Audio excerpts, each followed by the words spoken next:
Welcome to Markets Now. I'm Michelle Roque with Randy Martinson Ag. Well, the livestock futures were mixed to lower in the cattle market, hogs setting back, but a little bit higher in the grain complex. And Randy, lots of stuff moving at the market here this week. Election today, Fed announcement coming tomorrow, and then we've got the report on Friday. So a lot of moving parts here, right?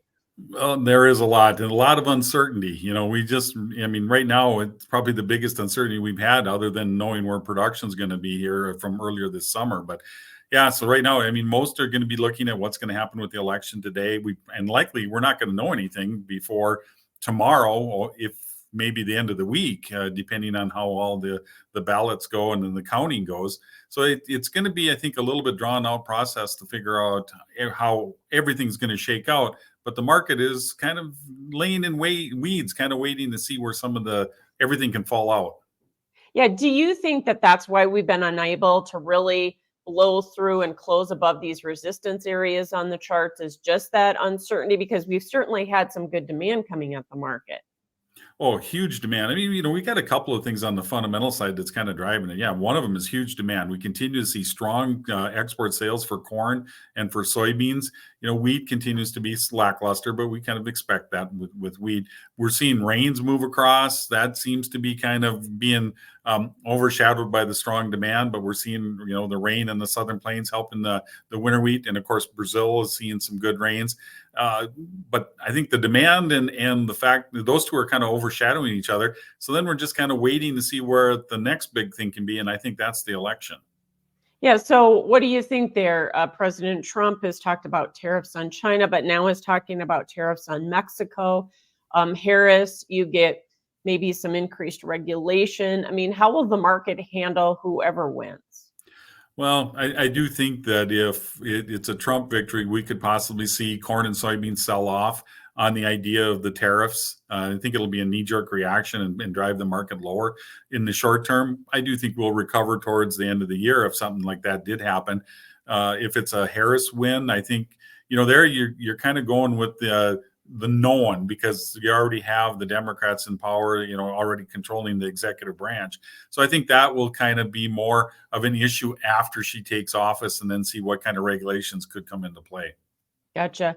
We mentioned the Fed announcement as another thing that the market's watching for, most in the camp of what, a 0.25% decline? That's kind of what the average trade estimates have coming out right now, is looking at a 0.25 point drop in the interest rates. And, and that's, since that's well baked into the market, I don't think they're going to do anything more than that at this point. They're going to wait to see how things go for the rest of the year, how employment goes, how, the inflation continues, to see how it is closer to the end of the year. Then we might see something bigger or different at the end of the year, but I would bet that they wouldn't do more than a 0.25 point. And we have the WASDE coming up on Friday. Do you expect in USDA's analysis that they will adjust yields, and will they go up or down for corn and soybeans?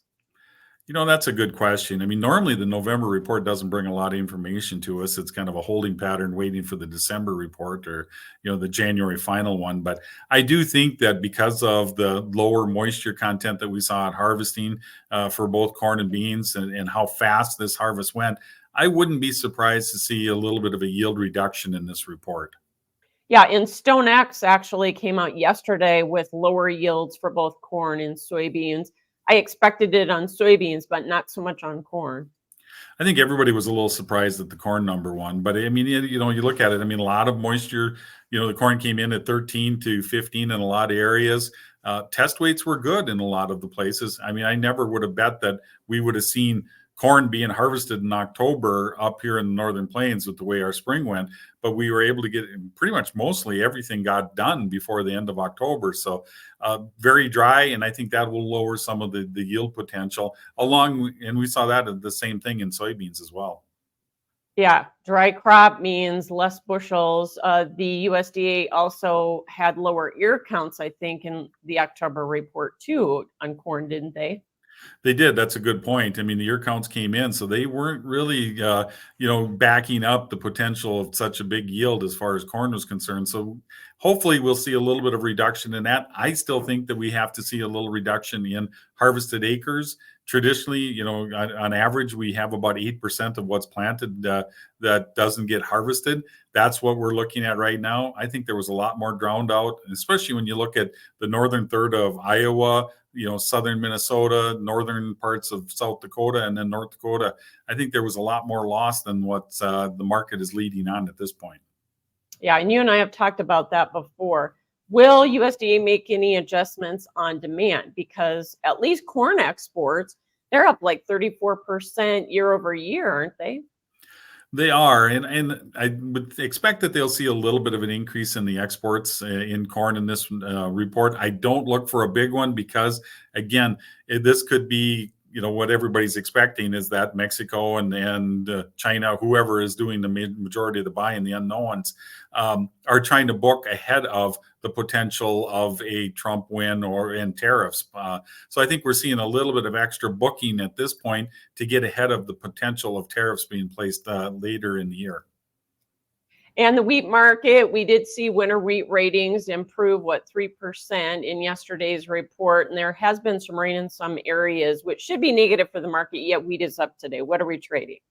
Well, I think we're trading some of the fact that, the rain hasn't really fallen in the driest areas of Kansas, the southwest Kansas. Now, forecasts are calling for more rain to come into play, but I think, we're trying to see this market find its way. The other grains are higher, and I don't think corn wants to go or wheat wants to go off on its own and trade lower. So I think we're seeing a little bit of spillover support there. And again, we're up against or just above major resistance levels. I think this market is trying to find a little bit of a push and hope that we see a little bit of demand moving forward. Yeah, in fact, all of these markets, grain markets, are up into chart resistance, aren't they? They are. I mean, and now that adds to it too. So that means that any kind of a surprise could cause these markets to jump. We could see some volatility once we get some decisions on some of the unknowns. Yeah. Before we talk about livestock, RMA did release harvest prices as far as crop insurance yesterday. They did. For corn, it came in, I believe, at 4 something. It was down like 10%. 416. 416 down about 10% from the base price. We came in at 1004, I believe it was, in soybeans. That's down about 13%. Likely, there's going to be some revenue losses in some areas on the soybeans. Corn, it's just going to depend on, if you had a lot of rain and a lot of drowned out or not. Yeah, but definitely below a year ago, which is not a good trend for sure. No, that's a big drop from what we saw even from this spring when the base prices were set. Yeah, from spring and last year, big time. Okay, let's talk about the cattle market.